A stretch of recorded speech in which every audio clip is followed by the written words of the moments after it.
Well, I have cerebral palsy, and I tune the guitar to a straight E chord so you don't have to do it because I can't reach with my pinky.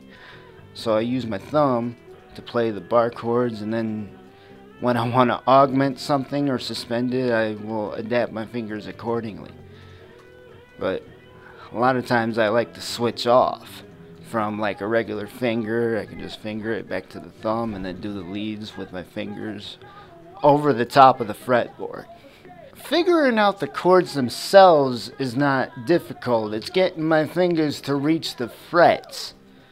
It's mostly a physical thing. Doing it with the thumb, well, you do have to think fast. Kind of like think on your fingers, so to speak. And sometimes if my right thumb is getting tired, I will just fret the chord and push down as hard as I can with my left thumb, and it'll still get the same sound. And nobody notices because all they're hearing is the music. Well, it's been an experience. We have our good nights, we have our bad nights. Bad nights, I'd like to smack him once in a while. But when we have good nights, it's really good too. Actually, when we started this whole thing, I started out on guitar, and he started out on the drums, and we figured out we couldn't play each other's instruments, so we switched. My style is sort of a marriage to rock and roll with friendships to blues and country and a little jazz thrown in there. Well, when we were living on Spencer Road in Greenville, Uncle Jim come up to see us, and our Uncle Jim is like, he's where we get our talent from. He's opened up for bands like Skinner, Reba McEntire.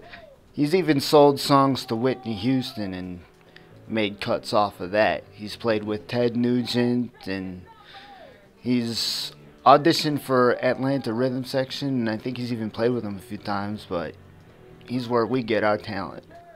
We try to get together once every other couple months because I play with another band too, messing around, and that pretty much ties up my schedule most of the time. So whenever I have nights off from them guys, me and Ryan will get together with a few guys and go out and play some gigs and make some money. I started playing piano. It was like the age of 8 when we first moved to Greenville. We had this big house and the piano was in there, and Uncle Al just taught me a basic C chord riff, like a sort of swing thing.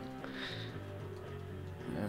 And then when we were like 12 and 14, we started playing guitars and doing all sorts of rock and roll stuff. And we started off with influences like the 80s hair bands, Kiss and Poison and basically those type of bands. And then as time went on, we just branched out from there.